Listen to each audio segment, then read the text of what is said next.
I had to get out of that wind. Yeah. It was too cold. I wanted to sit on the steps and talk, but it was a bit chilly, so I thought inside would be good. How long did it take you to get out this way today? About 2.5 hours. Yeah, what'd you think of it, what we saw over there, what they were talking about? I was happy to see, somebody gathering. It would have been nice to have more people, but it was good to see people. Yeah, I'm kind of feeling like it's legal to open carry. Right.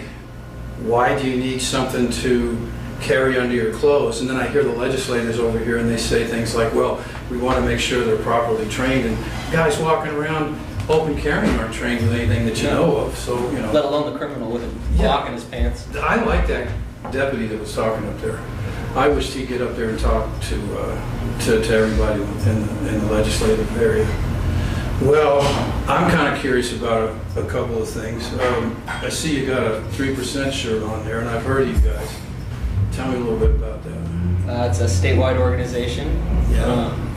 We focus on sustainability and civil defense. Okay, so it's like a mission statement? Yeah, there's a mission statement, there's a code of conduct, all that stuff can be found online. We basically focus on all of our members being able to feed themselves and defend themselves. Okay. Defend their county. And if we have active 3% in every county, then we've got a state that can defend itself. Do you guys have any ability over there to talk to law enforcement or anything? We're trying. I haven't gotten a chance to get with my local law enforcement yet, but the founder is meeting with a lot of state police, state domestic terrorist task force unit. He's had a few meetings there. How do they go? Do they understand who you guys are? It's well received. It's pretty well received. I was surprised, but it's been well received. I know the state domestic terrorist task force unit especially really appreciated him coming with the mission statement and combating some of that propaganda coming from the federal level of every citizen group wants to basically blow up law enforcement. And now, are you? I thought I heard somewhere you're a team leader or something. Yeah, the zone leader. The states broke down into zones. Okay. 5 of them. I'm the zone leader. And you guys go out and do training and. Oh yeah, we train. Try to get out there once a month, at least as far as a zone training. I wonder what would happen if you guys ever asked to train with law enforcement. I mean, maybe it's crazy. It's not crazy. It's a goal. Okay. It's an actual goal. We want to show them what we're doing. Yeah. Maybe they can offer Get out on a expertise. tactical range or something like that. Yeah, it's definitely one of our goals. The end goal is that we would be utilized by law enforcement should anything happen. To back each other up. Yes. Yeah, I know. Exactly. It sounds like it's reasonable to me. I kind of knew a little bit about you from before. Maybe I saw some stuff on the internet or something. I can see you're already smirking a little bit. Did you take a trip somewhere? I got a little famous. Yeah, where'd you go? Did you go down to Nevada? We went down to Nevada, down to the Bundy Ranch, Bunkerville. Let me ask you something. I've always been curious because I've never heard anything about this. When you pulled up to the location, you found where you were supposed to be, what happened when you got there? Did local law enforcement scope you out, or what happened? We got there late. It was probably 2 in the morning. Okay. And one of Cliven's boys was out there still greeting people coming in. I thought that was interesting. It's 2 in the morning and he's still sitting out there greeting strangers coming to support his family. Yeah. It was you could see the integrity there. Could you get a feel for who was out beyond your perimeter? Sure, a little bit. There were sure a lot of people talking about it. As soon as we got there, they were telling us, they're watching from over here, they're watching from over there. But local law enforcement didn't come up and try and ID no, you guys we or check didn't, you out? Or? We didn't see much of anything as we were first coming in. Did you get a feel for how the local law enforcement felt about you being there? Did you get any kind of sense, or did anybody tell you? Not till the sheriff came. What did he say?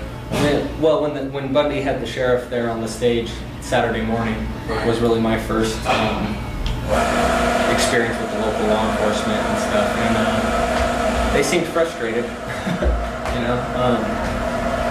I'm not sure. Were they backing Bundy, or did they understand the whole story? No.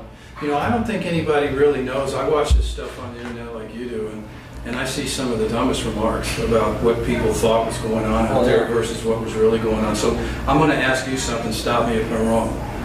It was my understanding that the Bundy family has been in that location for so long that they were there before the feds were there, claiming it was their land, and therefore they're grandfathered in, and they didn't owe the feds any money for any reason. And so when I witnessed people make comments, well, why isn't he paying his taxes? I feel like I know the answer. What do you say to that? Yeah, it's debatable. I'm not a lawyer, but I know that I looked up this stuff before I decided to go. Okay. And the governor, I believe it was the governor, somebody stood up and said the Bundy family has the water rights and the foraging rights. Their family has had it since before Nevada was a state. So there it is. There it is, right, and that's the way I felt about it. The fact is he tried to pay them for quite a while, and they started working against the ranchers there. There was a federal judge who ruled for a different family, not the Bundys, that the BLM was engaged in criminal conspiracy to run ranchers off of the land. The judge ruled that? That was the judge's ruling for another family there. I didn't hear that. And the rancher had long since passed, but they ended up ruling for his son. And he, in knowing that, and knowing that a federal judge already ruled that that's what was going on, we knew something wasn't right. We just, it wasn't right. Did you see anything that was the BLM guys, were they running off any other families at any time that you knew of, or is it just Bundy? And as far as I know, he's one of the last ones left out there. So they have run some people. Yeah, I mean, there was, in his words, there was something like 50 ranchers out there between Vegas and the Utah border. And now, there's one or two left. Did you know anything about the Harry Reid thing before you got out there? Yeah, absolutely. I looked into it. I didn't know all of it. A lot of that came out afterwards. Right. But I definitely knew that there was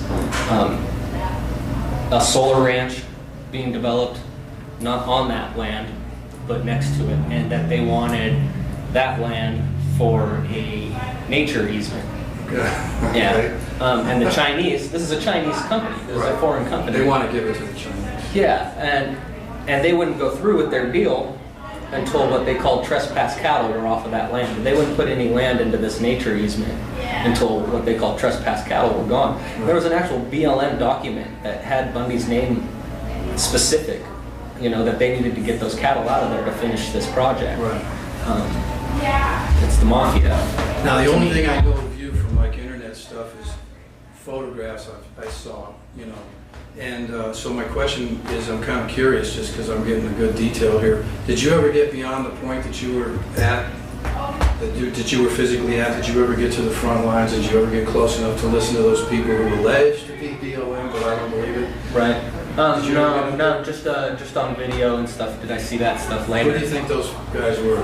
Well, from my research, when I got home, at the time, when I was looking at them down there, pointing those machine guns at American citizens, there was no telling me that they weren't private contractors. Right, that's what I believed they were private contractors. And when I got home, I found out about the guy that was running the operation, something Love was his last name. Okay. He actually works for the BLM. They have what they call a strike force. And what we were looking at was Region 3 strike force. Now why the BLM has that, I don't know. If they're federal law enforcement or not, I don't know. What did you see when you were up there behind the barricades? What could you see through your little vantage point? Well, I had a pretty good view of the whole thing, really. What I saw was a group of people take a knee and say a prayer, and then stand up and walk into a firing line.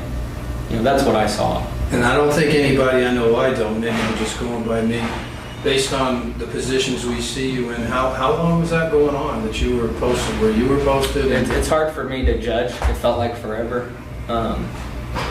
I don't think it was very long. I mean, maybe 45 minutes Oh, okay. at the most. The whole ordeal went on for quite a while we were waiting for the cattle and everything, but the actual standoff, it's hard for me to judge. Did you feel concerned at all about the people we all saw walking behind you? You're ducked down behind cover. I wasn't... They're up there like this, and you know that there's hardware pointed at you. Yeah, I had the thought, but I mean, there was a lot of other stuff on my mind at the time. You know, I had the thought of what are these people doing on this bridge. Okay. But, yeah. And what happened? What happened when they backed off? Why did you feel that they backed off? What happened? The BLM? Yeah. Well, they made it up to that gate, and seemed like they were discussing it a little bit there. And from my vantage point, all I saw was them start to retreat, start to move out. One of the things that bothered me, because I felt like I had done my homework too, and I felt like I knew what was going on a little bit, and I heard some people make some derogatory remarks about your presence there. If I'm not mistaken, I might have even heard, to some degree, Alex Jones make a kind of sideways stance that was a little more distant than I would have liked him to have been. What was your take on that? And I heard it. He was interviewing some analysis or something, and asked him about the Bundy Ranch, and the guy didn't have much to say, but he did say, you know, the media is saying that this guy on the bridge was a sniper, you know, and that wasn't a sniper rifle he had. He didn't have a scope. He didn't have, and he dismissed it real fast, and he said, well, you know, I don't, how did he put it? I don't know, I'm paraphrasing, but he said, I don't agree with what that particular guy did, that it could be misconstrued as antagonistic. Jones said this. Yeah. Knowing full well that there were weapons. Well, his guys were down there. You had snipers pointed at you. His press guys were down there. I imagine, you know, he knew. Could you see the location of their... Yeah, what's his name? Knight is his last name. He was right out there out front. I saw him the whole time. But I mean, did you see the location of weapons pointed at you? Oh yeah, yeah, absolutely. So you knew where they were? Yeah, yes. Okay. All right, I don't know what Jones would have thought you should have been doing, but... No, and I don't care. But what were some of the derogatory remarks that people were making? Because I know that some of that probably upset you. What are they confused about, do you suppose? Well, it's all by design, is the thing I try to tell myself first. They wanted to dismiss everybody that showed up there to be a right-wing extremist, just looking for trouble. Looking to pick a fight, looking for violence, and there wasn't anything further from the case as far as I saw. I'm not saying there wasn't somebody there that was. Did you notice at the rally today here in Idaho how quiet it was? Mm-hmm. The police were there, and they were walking around joking with people, and nobody had the slightest concern about anything. Sure. And I'm pretty sure that was probably about the same thing that was going on down there, even though you may have been defending yourself pointing weapons. Sure. Well, there was two state highway patrol officers. The staties came in as we were all moving to that location, and there were so many people getting onto the freeway that it clogged the freeway. Yeah. And the state highway patrol came in, and everybody got kind of tense because you hear the sirens in the background coming, and they went right through the crowd, and most of them kept going. I'm not sure what they went to do, but two of them stopped and blocked the bridge. Those officers shut down one of the lanes. Excuse me. Shut down one of the lanes to give us area to protest. Right. Started feeding traffic through the other lane.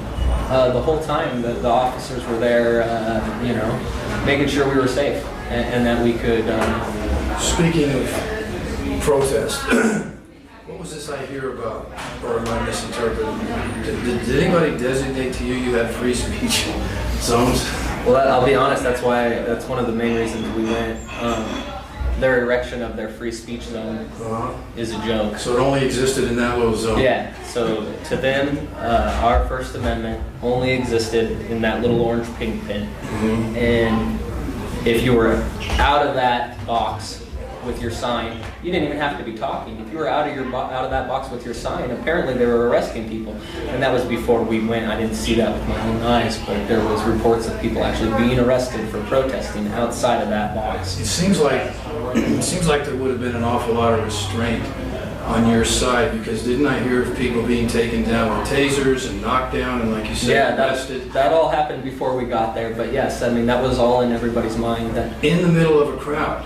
And anybody in law enforcement should know you don't walk into a crowd and start causing trouble, it'll backfire. Right. When they did the tasing and stuff, that was prior to everybody showing up down there. That was a big reason why everybody showed up. Okay. And they were trying to see in that dump truck. You know, they wanted to see inside the dump truck, and the BLM Rangers were trying to stop them. And they didn't want them to see all the watering equipment that they were ripping out of that desert. Yeah, I heard about that. Do you know anything about? Well, just that was their claim on that land. Those pumps and troughs and windmills and whatever. So they were shut down. Yeah. So if it ever ended up in court, and the Bundys go, hey, my family's been out there and we've been taking care of this land since the beginning of Nevada, they go prove it. You know, and those water pipes and those windmills would have been that proof. Right. You know, but they ripped it all out of there. Now, how many cattle you figure?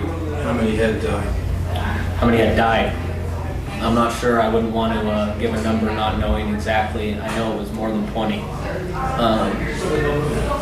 You know, they found them out there, ran down.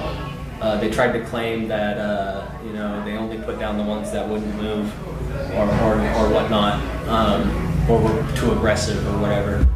And the fact of the matter is they brought people out there who do that forensic stuff. Mm-hmm. And there was rounds coming from the sky, from the helicopter, into the bulls. And the bulls there was marks in the dirt where they fell. Yeah. So they were on a dead run. I understand. And you know, they proved that they were shooting them from the helicopter.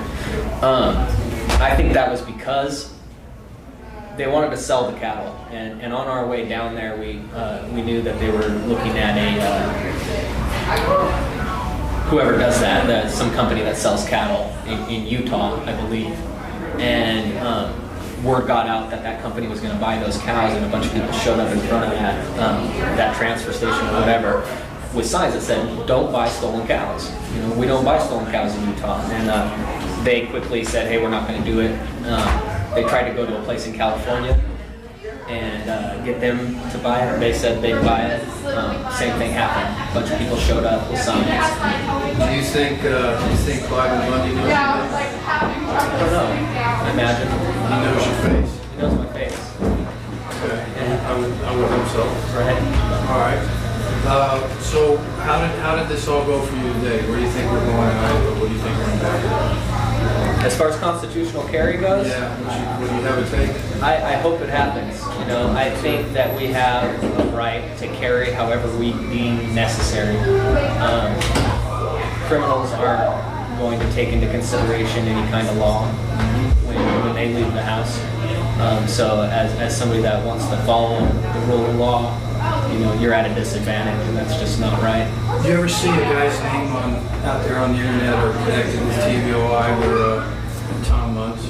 Yeah, I've seen him. I've seen a couple of his videos. You might want to, maybe I'll connect you guys, because Tom Muntz is real big on wanting to connect with police and have these conversations. And 3%ers would be, perfect to kind of like start that communication process. That's interesting. He travels around the state. I think he gave me some interest that he'd like to meet you, as his own leader. And maybe one day you can get over to your neck of the woods and talk to your folks. And he would be a great intermediary guy to start that. Yeah, we do need to start working on that process. We're doing a lot in the Capitol here, and with state law enforcement, but it really needs to happen in every county. Okay. Is there anything you want to say that we should hear regarding the negativity that you received from going to the Bundy Ranch? I'm not a right-wing extremist. Yeah.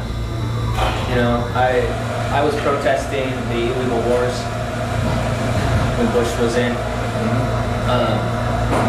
And Obama came in, and everybody bought into it, and I did too, I'll admit. But the wars never stopped, and the droning never stopped. And so, but the protests did, and I think anybody that can't see that there's no difference between the two parties and our oligarchy leading us, then well, for me, I'm just about wanting to. I don't like lawbreakers, and I'm going to stand up for. I don't want people that allege to lead me around violate the law, and I'm going to stand up about it. I assume that's probably what you're. That was a big thing at the ranch. People are sick of it. People are sick of it. We elect these people, the sheriff, in that situation.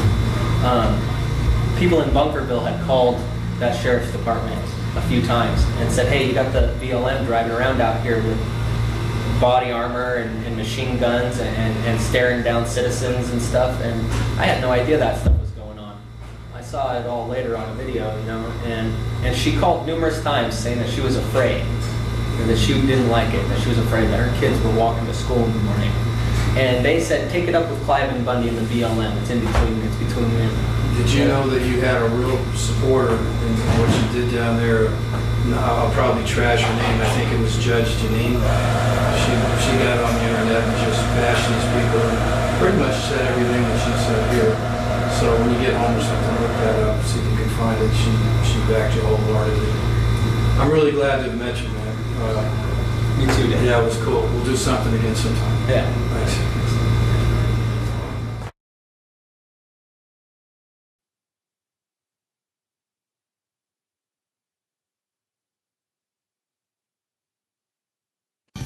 Hello and welcome to Justice. I'm Judge Jeanine Pirro. Thanks for being with us tonight.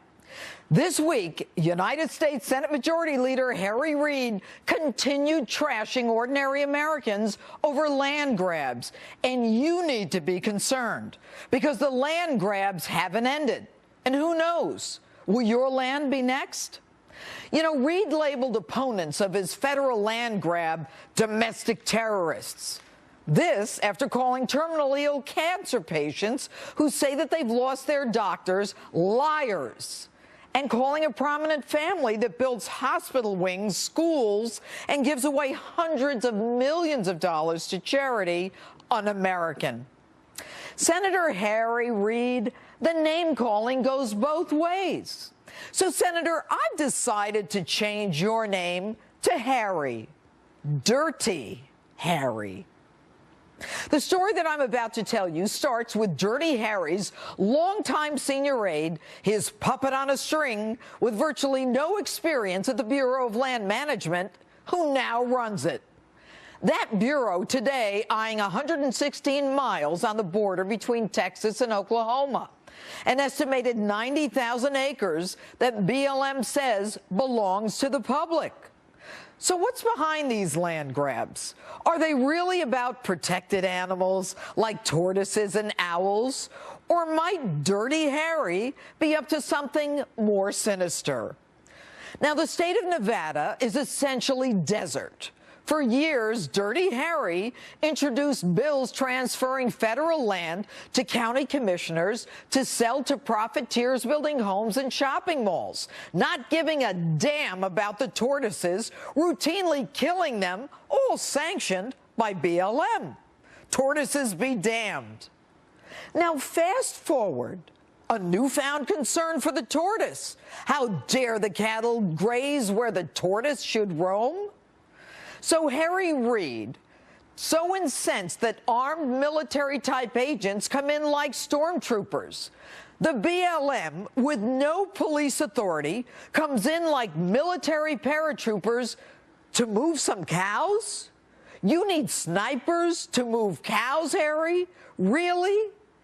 And then miraculously, you back off for so-called, quote, safety reasons.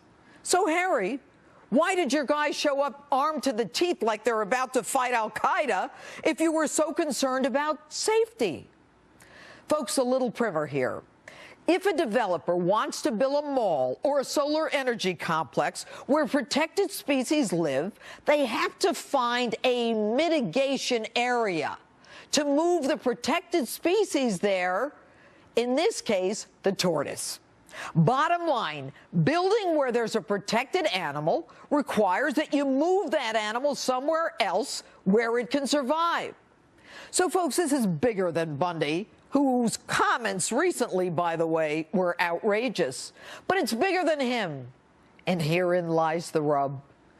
Dirty Harry's son-in-law is in a firm that represents a Chinese company that wants to develop the largest solar energy complex in America in, guess where? Nevada. On land occupied by the tortoise. On land that Harry Reid's son helped locate for the Chinese and helped them purchase at well below market value. Appraisal? Between 28 and 36 million.